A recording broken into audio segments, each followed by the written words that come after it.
welcome to episode number 120 of the LSR Podcast. My name is Matt Brown, joined each and every week by the brightest minds in all of the gaming industry. With me, I have Dustin Gouker. I have Adam Candee. You should follow them on the Twitter machine because it's free at Adam Candee. That's 2 E's, no Y, at Dustin Gouker. You can follow me if you hate yourself at Matt Brown M2. We're on every place that you find podcasts, to go in, subscribe, rate, and review. Really do appreciate that. Apple, Spotify, Stitcher, Google, all those different places. So that will help us out a ton as well. We'll talk about what's going on in Florida, Connecticut, Louisiana.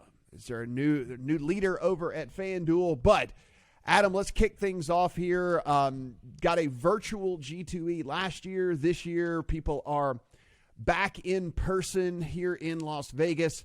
And the G2E Conference, haven't seen a ton coming out of it. Of course, we're still, with the travel restrictions and stuff. I know there's usually a ton of people from overseas that come over here for this, weren't able to come. I had a couple people reach out and say, hey, can't wait for next year so that we can all kind of connect and things like that. Of course, our Megapod from 2 years ago was a massive success. And so we have everybody wanting to be on the Megapod for next year. But what did you see over at G2E? Yes, and my apologies to anyone who didn't get a Megapod this year. Our logistics were challenging to say the least. But yeah, it was really it was a really warm sort of thing to actually go be able to talk to people in person again, right? Even though it's still masked and everybody was required to be vaccinated, it's a very safe environment. That connection of being able to even just run into people that you didn't know were going to be there or you weren't expecting were going to be there. And guys, I have to give compliments to both of you. Nobody came up to me and said, love the website. People came up to me and said, love the podcast. And we apologize to the folks. We had a couple of weeks of break time, but we're back at it now. In terms of what came out of the convention, no, I don't think there's a lot of major news. And I think that just speaks to the pace of news in the sports betting industry for the last 3 years. It's all happening in real time right now. It's not like anyone can time up a bunch of information or launches to go along with G2E. Everyone is competing in real time. Everyone needs to get any relevant information they have out there as quickly as possible when we're in this huge customer acquisition phase.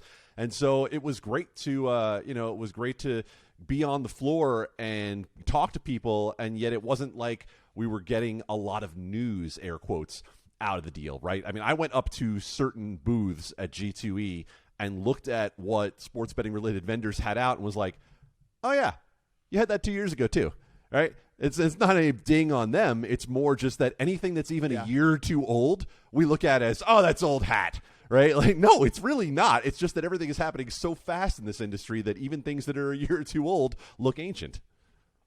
Yeah, it is. It's one of those things where, again, I expect a much more normal G2E next year. When I say normal, getting everybody from all of the gaming entities all over the world. I mean, that was one of the things that was so unique and interesting, Dustin, about going over the last few years. Of course, last year not being the case, but going over the last few years before that, was you really do these guys that you maybe only interact with over the Twitter machine or through email or whatever it might be, because they live, all over the world, because gaming obviously is a global industry here. It is that one place where you could finally sit down and see some people face to face and share a coffee or a cocktail or something like that. And that was really the thing for me that I like the most about it. I mean, yeah, we see the digital craps tables and the different things like that. And those are actually starting, finally, 3 years later, actually getting implemented in Vegas. I see a few of them now in the casinos. It took 3 years for them to make it into the floor. But hey, they're on the floor now and whatnot. So you do see some interesting things like that here and there, but really it's about the relationships. Yeah, I mean, it's a networking event, and sports betting, despite it's kind of getting old, it's still the shiny new toy in the gambling industry, especially when you're coming to Vegas in North America. So there's another conference, SBC North America, in late November, early December, that I'm actually planning to go to, maybe, hopefully. But yeah, G2E is also, if you haven't been, is a mammoth thing. It's a lot of slot machines. It's on everything. So sports betting is not the focus. A lot of sports betting people are there. And I guess what was the vibe, Adam? Was it busy? Was it not busy? Were there a lot of what else was going on there? Did it feel at all normal with the masks and all that, or not? I think the new normal, right? I think the normal we've all kind of gotten used to now, with being masked and being conscious of being distanced from people, et cetera, et cetera. And I think that was very much normal. I would say the vibe overall was low key.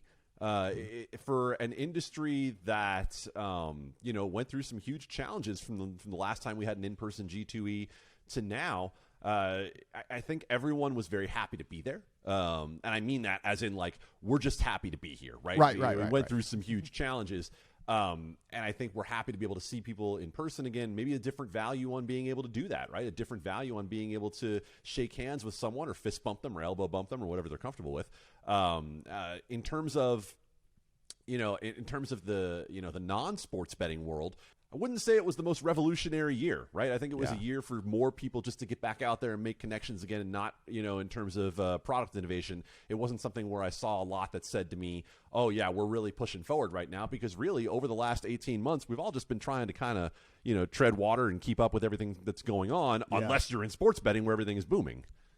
Yeah, I'm with you, Adam. I mean, I made it over there for a couple of meetings and stuff, but it was one of the things where I had talked to the people that I did have the meetings with, who said it basically looked like the 2019 show in there. And it makes sense, right? Because we lost a year and a half essentially of all of these things that were new and we're trying to get put out, and things that were going to be in the works. Well, we lost a year and a half of that, right? And so there isn't anything really new to debut, because the stuff that was supposedly going to be debuting in 2020 never got made in the first place, or never really happened in the first place. And so it makes perfect sense to me, which is why I'm saying I think like next year will feel like a bit of a, more of a real G2E and stuff. And one of the other things that was pointed out to me, which is just one of the, we focus so much on the sports betting side of things, but on the gaming side of things, there's, a lot of challenges that they work with as well, is, there's a lot of microchips that go into these slot machines and these various things that you have to create and all that. And like, there's a microchip shortage. And so they were talking about how we couldn't make new stuff right now, even if we wanted to, because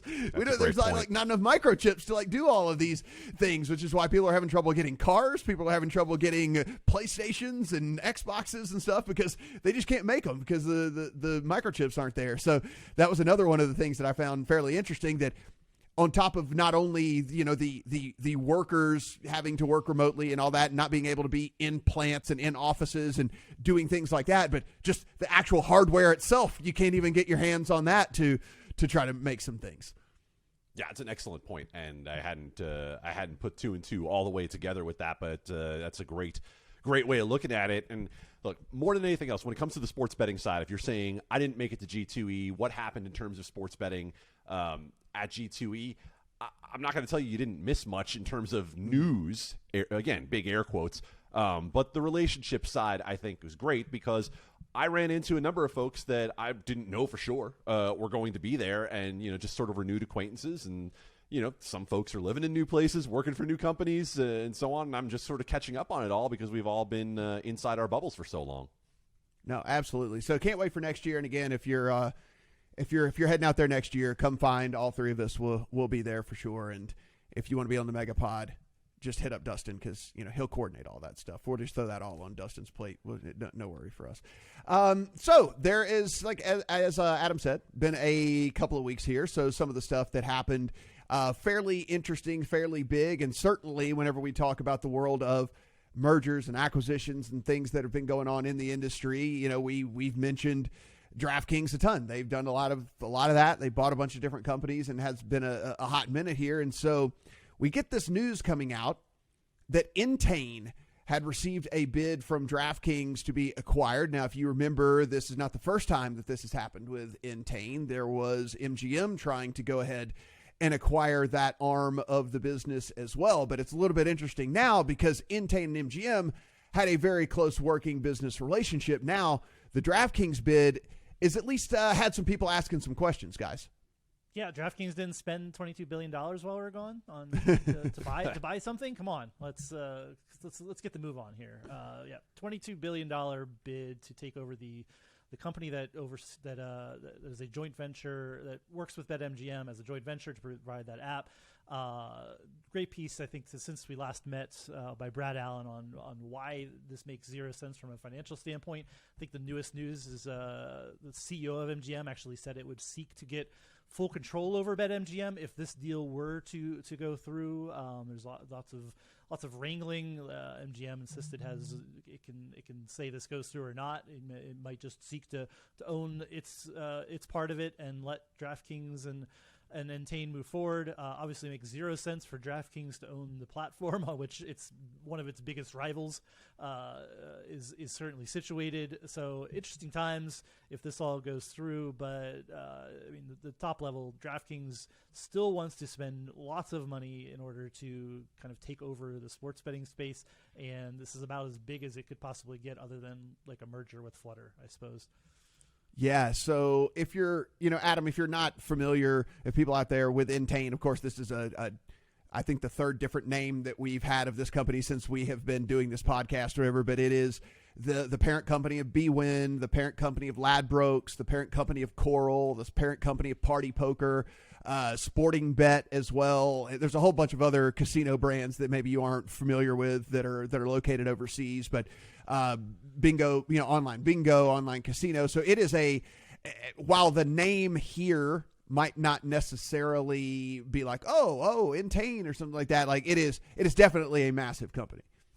Absolutely. And it's another one of these situations where, you look at DraftKings and say, where exactly is this money coming from? But you realize when you look at the deal, it's almost all stock, if I'm not mistaken, that they would be offering.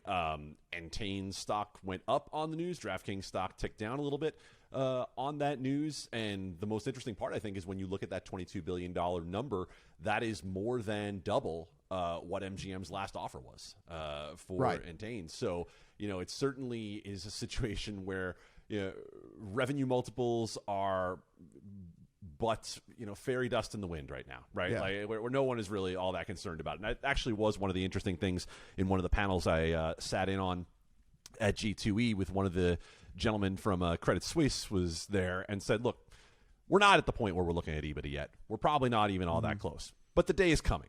The day is coming where we're going to have to see, some earnings that, that support these ideas of valuation and revenue multiples that these things are, going for in M&A.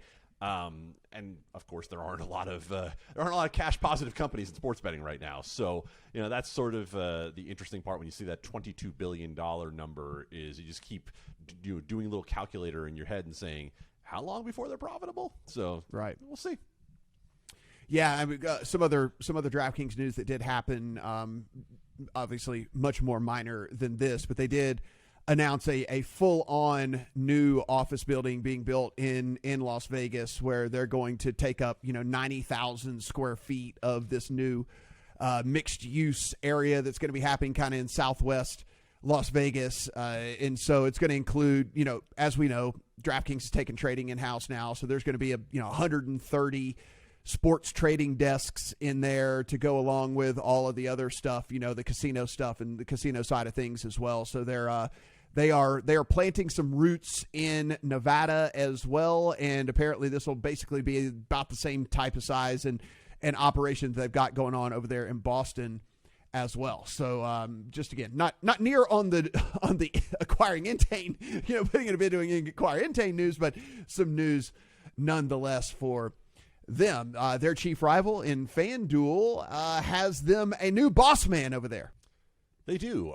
Amy Howe, who had been the interim CEO, has received the permanent job. Flutter announced that at the beginning of the week. Howe had come over from Ticketmaster a couple of years earlier as president, previously a partner at McKinsey.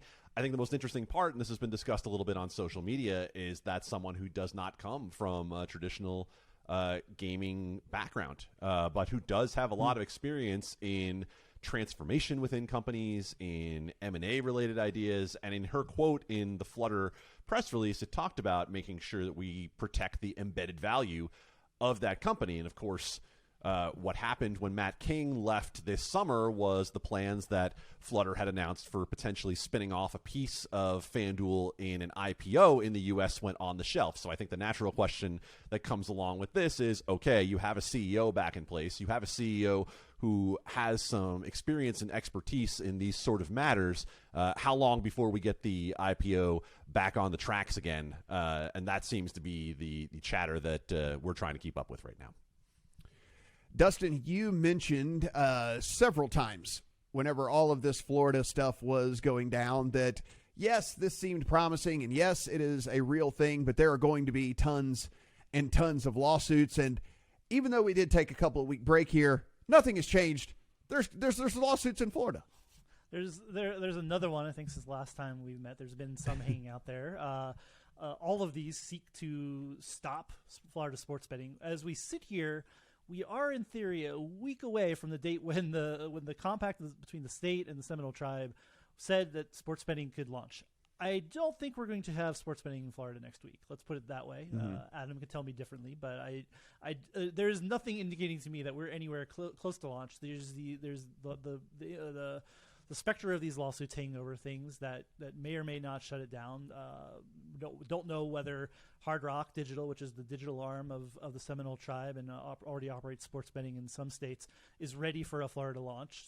So there's a lot of unknowns. I don't think we've ever gotten this close to a legislative or regulatory deadline and said, well, I don't know.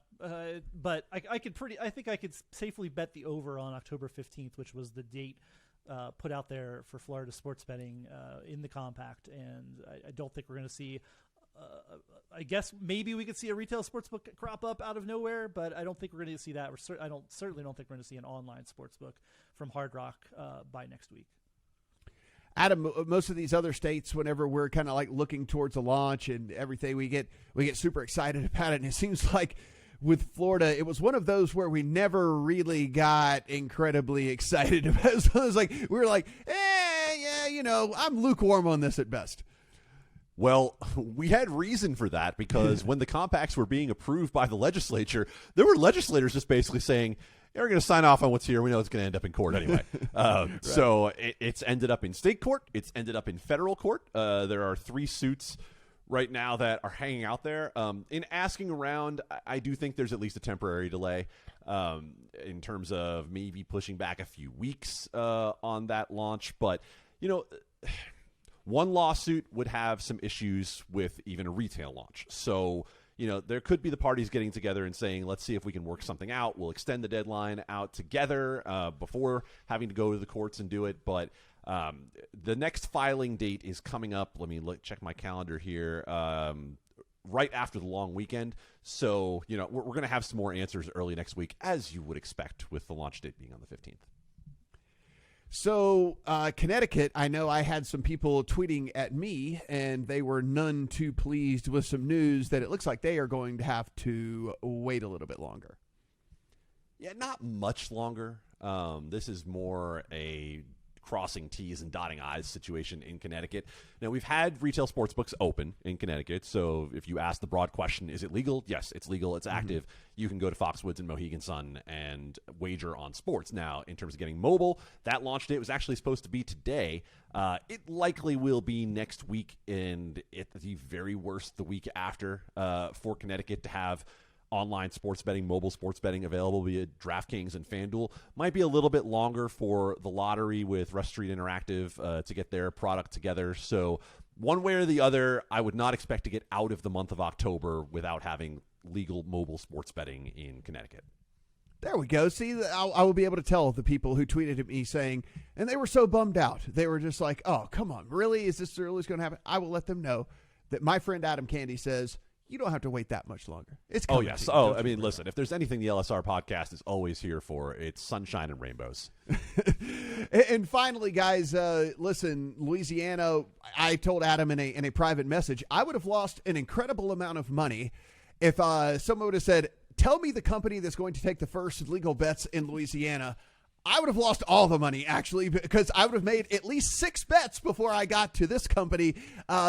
We're legal in Louisiana right now. I'll take over on 6. Did you even know this sportsbook existed? Be honest with us. I got to be honest with you.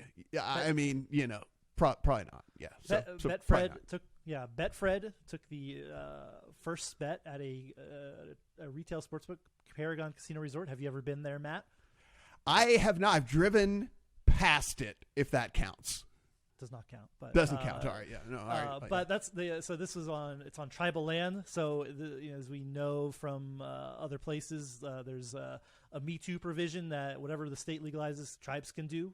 So they actually beat any of the state regulated sports books to fruition. And so yeah, there were bets placed at Betfred Sports at Paragon Casino Resort in Louisiana, so we can add that in addition to Connecticut to places with sports betting live. Still waiting on the online portion of this as well, but we're not sure on the timeline of that. That's obviously what everybody's more excited about, but you can drive somewhere in Louisiana and place a bet now.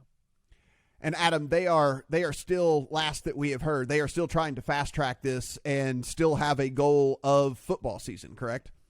They do, and the top gaming regulator in Louisiana has been talking to our Pat Evans about what's happening, and everything was slowed down by Hurricane Ida because it is the Louisiana State Police that do the background investigations on those applicants for sports betting licenses, and so they've obviously had much bigger issues to be dealing with than getting sports betting applications processed. Now, those are back in process again. They are being worked on quickly. I think football season is absolutely a realistic goal for seeing more in Louisiana. Could it be the end of this month? Could it be the middle of next month? I think that's probably a couple of realistic ways of looking at it. There are a couple of great opinion pieces up over at LSR as well, including another piece that I really enjoyed about just a look at which states are really fueling the growth here of sports betting during the NFL season so far. We're a month in, obviously a small sample size, but a really insightful piece as well there. So be sure and head over to LSR and take in all of the other great work that Adam and team is getting done over there for sure. And again, we're back in the saddle, guys. Glad to be back and looking forward to rattling out tons more of these things with ton more news, because I imagine it's going to pick up here pretty rapidly as well. For Adam, for Dustin, I'm Matt. But you guys